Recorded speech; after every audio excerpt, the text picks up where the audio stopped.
ওই এই কথা কিন্তু সত্য, আমরা কিন্তু কথা বলি যে হুজুর তাবিজ নিলে তো উপকার হয়। আরে ঘুষ খাইলেও তো উপকার হয়, কথা কয় না? এই ঘুষ খাইলে উপকার হয় কি হয় না? ঘুষ খাইলেও তো উপকার হয়, চুরি করলেও তো উপকার হয়, অন্যেরটা জোর জবর দখল করে খাইলেও তো উপকার হয়। তাহলে সব উপকার তো নেওয়া যাবে না? যাবে সব উপকার নেওয়া?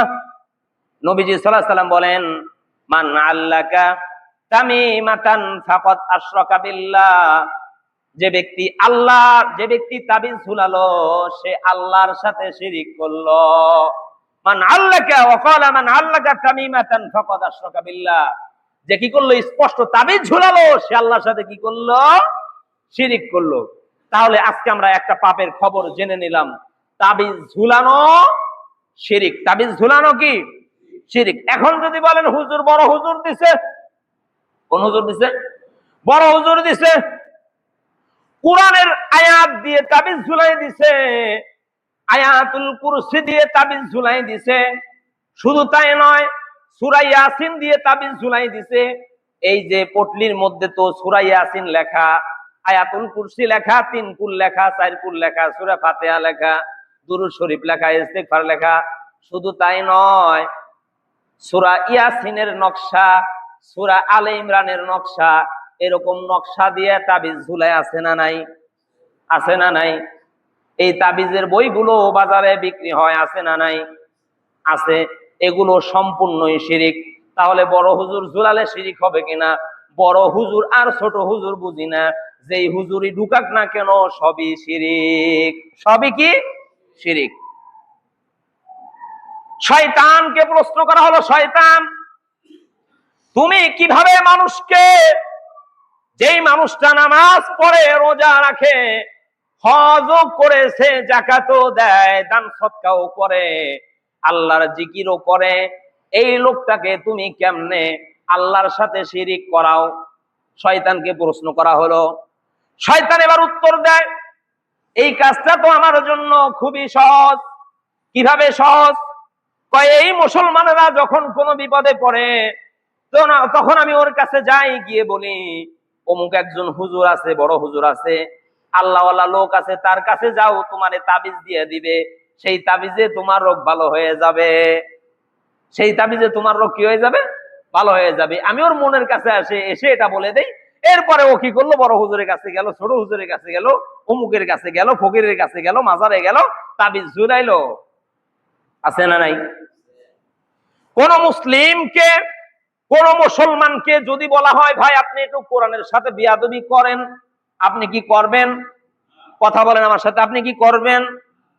কোরআনের সাথে বিয়াদবি করা তো দূরের কথা, এই চিন্তা ভাবনাও তো আমার আপনার মাথায় আসে না। আসে? কথা বলেন, আসে? কোরআন কি পুত পবিত্র কিতাব কিনা? আমার সাথে কথা বলতে হবে, এটা কি পবিত্র কিতাব কিনা? এটা কার বাণী? কথা বলেন, কার বাণী? আল্লাহর বাণী।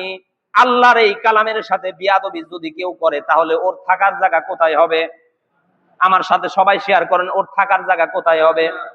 শয়তান চিন্তা করলো এই মুসলমানদেরকে কেমনে বাইপাস রাস্তা দিয়ে এই কালামের সাথে বিয়াদবি করা যায়, আমি তার একটা বন্ধ ব্যবস্থা করে দেই। তার একটা বন্ধ ব্যবস্থা কেমনে করলো? তাবিজের মধ্যে কুরআনুল কারীম ঢুকাই দিয়া গলার সাথে ঝুলাই দিল, মাজার সাথে ঝুলাই দিল, এরপরে হাতে ঝুলাই দিল, এরপরে কুরআনুল কারীমের এই আয়াতগুলি এই তাবিজ ঝুলানো তাবিজের মধ্যে নিয়ে এই লোকটা এবার কোরআন নিয়ে টয়লেটে যায়। আছে না নাই? আমি কি বাস্তব কথা বললাম না অবাস্তব কথা বললাম? এটা কি বাস্তব? এই কথার সত্যতা আছে না নাই? এবার কুরআনুল কারীমের আয়াত দিয়ে তাবিজ লেখা হয়েছে, সেই তাবিজ গলায় ঝুলাই নিয়ে আমি কি করলাম? টয়লেটে গেলাম, জুয়ার আড্ডায় গেলাম, তাসের আড্ডায় গেলাম, আবার বিড়িও খাইলাম, ধূমপানও করলাম। আছে না নাই? জুয়াও খেললাম। আছে না নাই?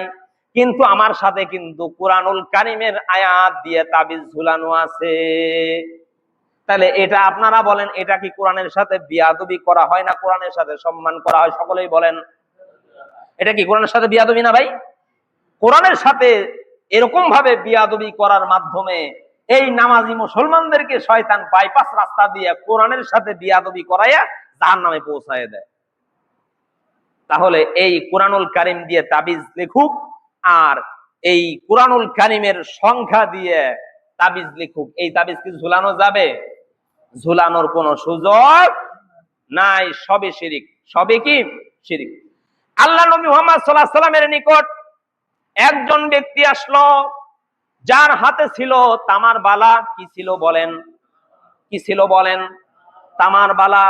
এবার আমরাও কিন্তু বিভিন্ন ভাবে তামার বালা নেই হাতে, আছে না নাই? আছে না নাই? তামার বালা নেই। নবীজি মুহাম্মদ সাল্লাল্লাহু আলাইহি সাল্লাম সাহাবীকে বললেন, ও সাহাবী, এটা কেন নিয়েছো? সাহাবী বলছেন, আমি রোগ থেকে মুক্তি পাওয়ার জন্য এটা গ্রহণ করেছি। কি থেকে মুক্তি পাওয়ার জন্য? রোগ থেকে মুক্তি পাওয়ার জন্য আমি এটা গ্রহণ করেছি। আল্লাহর নবী মুহাম্মদ সাল্লাল্লাহু আলাইহি সাল্লাম বলেন, যত সময় পর্যন্ত তোমার হাতে এই তামার বালা থাকবে, তত সময় পর্যন্ত আল্লাহ সুবহানাহু ওয়া তাআলা তোমাকে রোগ থেকে মুক্তি দিবেন না। শুধু তাই নয়, এটা হাতে থাকা অবস্থায় যদি তোমার মৃত্যু হয়, তাহলে তোমার মৃত্যু হবে জাহেলিয়াতের মৃত্যু। আর যদি ওটা খুলে তোমার মরণ হয়, তাহলে তোমার মরণ হবে ঈমানের সাথে। কার সাথে? ঈমানের সাথে। এবার আপনি বলেন, আমাদের হাতে যারা আমরা রোগ মুক্তির জন্য তামার বালা নিয়েছি, অষ্টধাতুর আংটি নিয়েছি, এগুলো কি আপনি বলেন রাখা যাবে? রাখা যাবে?